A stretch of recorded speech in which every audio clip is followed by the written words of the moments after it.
साथियों नमस्कार, मैं शफी मोहम्मद सैफी। जैसा आप सभी को मालूम है कि मैं समय समय पर आपको बड़ी बड़ी शख्सियतों से मिलाता रहता हूँ, रूबरू कराता रहता हूँ। तो आज एक हमारे साथ बड़ी शख्सियत मौजूद है, शिक्षा के क्षेत्र में एक बहुत बड़ा काम कर रही है। ग्राम पाठशाला टीम और ग्राम पाठशाला टीम के लाल बहार जी एक स्तंभ हैं, वो हमारे साथ मौजूद हैं। ग्राम पाठशाला का नाम तो आपने सुना होगा। ग्रामों में जा जाकर, जगह जगह जाकर इन्होंने एक अभियान छेड़ रखा है लाइब्रेरी बनाने का। हर गांव लाइब्रेरी इनका मकसद है और ये अपने मकसद में कामयाब भी होते नजर आ रहे हैं। और गांव गांव में आप देख भी रहे हैं लाइब्रेरी बन रही हैं।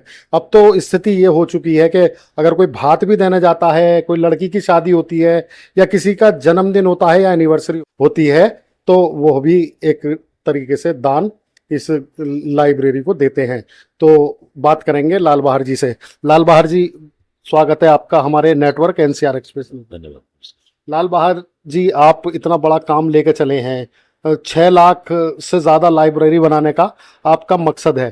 तो आप सबसे पहले अपना परिचय दें और हमारे दर्शकों को ये बताएं कि ये आइडिया आपके दिमाग में कैसे आया। जी, मेरा नाम लाल बहार है और मैं, जैसा आपने बताया, ग्राम पाठशाला टीम का एक सदस्य हूँ। और जहाँ तक इस विचार की बात है, दिमाग में विचार कैसे आया, तो ये कोई 4.5 साल करीब पहले की बात है। हमारे गांव के जो सरकारी कर्मचारी थे, नौजवान, उन्होंने अपने गांव में एक लाइब्रेरी बनाई। उसमें मैं भी उनके साथ था और उस लाइब्रेरी में हमने 70 बच्चों को बैठने की व्यवस्था की थी। तो जब ये लाइब्रेरी हम बना रहे थे तो हमें ये था कि ठीक है, कुछ बच्चे आएंगे और इसमें पढ़ाई करेंगे। लेकिन हुआ यह कि इसके बनने के साथ इसमें भीड़ लगने लगी और 1 सप्ताह के भीतर ये हुआ कि जितने बच्चे अंदर बैठ के पढ़ते थे उतने बच्चे बाहर भी खड़े रहते थे। तो वहीं से ये विचार दिमाग में आया कि इसका मतलब ये बच्चों की बहुत ज़्यादा ज़रूरत है। और ये भी पता चला कि जो बच्चे बाहर खड़े हैं दूसरे गांव से आए। तो वहीं से हमने प्लान बनाया कि अब हम दूसरे गांवों में जाकर भी लोगों को जागरूक करेंगे और उनसे कहेंगे कि जैसे हम अपने गांव में, गनौली में, आपस में मिलकर एक सरकारी इमारत को लाइब्रेरी में तब्दील कर सकते हैं, वैसे कोई भी कर सकता है। और इसमें बहुत ज़्यादा खर्च भी नहीं था। 1-1.5 लाख रुपए में बहुत अच्छी लाइब्रेरी बन सकती थी। तो इसी विचार के साथ हम गांव गांव गए। लोगों ने हमारी बात को समझा, हमारा हौसला बढ़ाया और लोगों ने अपने आप ही लाइब्रेरी बनानी शुरू की। इस तरह इस मिशन लाल की। बहार जी, कौन कौन सी स्टेट में है आपका ये मिशन चल रहा है? अभी हम 10 राज्यों में पहुंच चुके हैं। सबसे ज़्यादा लाइब्रेरी तो यूपी में बनी है।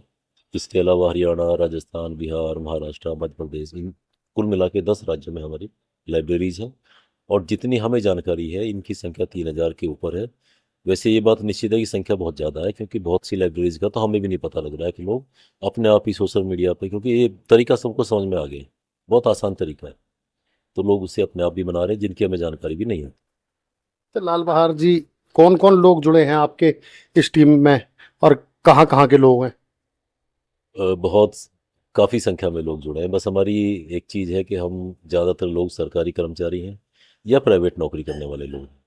तो पढ़े लिखे और नौकरी पेशा लोग इसमें जुड़े। और ये वो सब लोग हैं जिन्होंने अपने जीवन में अच्छे अच्छे से पढ़ाई की है और अपने जीवन में विस्थापित है, और जो भी ये चाहते हैं कि हम सब मिलकर अपने समाज के लिए, अपने गाँवों के बच्चों के लिए कुछ अच्छा करें। संख्या हमारी बहुत है, सैकड़ों हजारों में। मुझे लाल बहार जी, कोई भी आदमी काम करता है, लेके चलते हैं। मैं भी गांव गांव गया हूँ आपके साथ। तो इसका खर्चा भी होता है, आर्थिक किस तरीके से व्यवस्था कर पाते हैं? देखिए सैफी साहब, गांव में लाइब्रेरी तो आप लोग खुद बनाते हैं, गांव के लोग आपस में। जैसे कोई मंदिर, मस्जिद या गुरुद्वारा आपस में मिलके लोग बनाते हैं, सरकारें थोड़ी बनाती है। तो लोग आपस में थोड़ा थोड़ा चंदा करते हैं और वो बहुत थोड़ा सा होता है, 1,000 1,000 500 500 रुपये हर घर से। हमारा गांव की लाइब्रेरी बनाने में सिर्फ ये योगदान है कि हम गांव में जाते हैं, लोगों को जागरूक करते हैं, उनके साथ मीटिंग करते हैं, गांव में पैदल यात्रा करते हैं और फिर आखिर में एक बड़ी पंचायत होती है जहां लोगों को हम जागरूक करते हैं, उन्हें समझाते हैं। और ज़्यादातर तो ऐसा होता है कि जिस गांव में हम जब ये पंचायत करते हैं लास्ट में, तो जितना पैसा लाइब्रेरी के लिए चाहिए होता है उतना पैसा लोग हमारे सामने ही इकट्ठा भी कर लेते हैं। तो हमारा खर्चा सिर्फ इसमें उस गांव तक पहुंचने का, आने जाने का है, जो हम आपस में खुद वहन करते अच्छा, बड़ा मिशन है आपका। ग्राम पाठशाला, ये जो टीम है, सैकड़ों लोग उसमें लगे भी हैं। तो क्या खास उद्देश्य है इसका? हैं। उद्देश्य बहुत आसान सा है, सिंपल सा है। हमारा एक स्लोगन है, एक ही संकल्प, एक ही संदेश, भारत बने पुस्तकालयों का देश। हम ये चाहते हैं कि हमारे देश के हर गांव में लाइब्रेरी हो, जहां बच्चे अपने गांव में ही इस लाइब्रेरी में बैठ के पढ़ सकें। हम ये चाहते हैं कि सिर्फ लाइब्रेरी में पढ़ने के लिए बच्चा शहर में ना जाए, उसमें बहुत सारा पैसा खर्च होता है, बहुत सारा उसका टाइम खराब होता है। तो अगर ये सुविधा हम अपने गांव में ही करेंगे तो बच्चा ज़्यादा समय पढ़ेगा, देर रात तक पढ़ेगा और कम खर्चे में पढ़ेगा। अच्छा, इसका कोई आपको असर भी दिखाई दे रहा है? जैसे ग्राम पाठशाला टीम काम कर रही है, हजारों की संख्या में आप बता रहे हैं।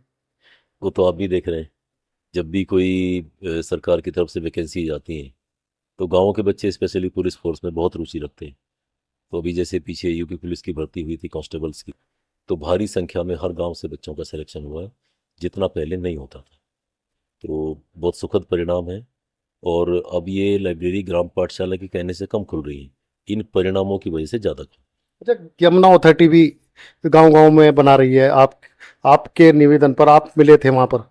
जी, सीईओ साहब डॉक्टर अरुणवीर साहब से हमारी मुलाकात हुई थी और उन्होंने हमें कहा था कि मैं 96 शायद गांव थे, इन 96 गांवों में मैं अच्छी लाइब्रेरी बना के दूंगा। और 5 गांव में तो उन्होंने घोषणा की थी कि इन 5 गांव में तो मैं 3-3 करोड़ की लागत से ऐसी लाइब्रेरी बनाऊंगा जो दूर दूर तक आपको देखने के लिए नहीं मिलेगी। वो सभी सुविधाओं से संपन्न होंगी, ई लाइब्रेरी होंगी, बच्चों के लिए कंप्यूटर्स होंगे, टैबलेट्स होंगे, सीसीटीवी, वाईफाई, एसी सब वो लगा के देंगे।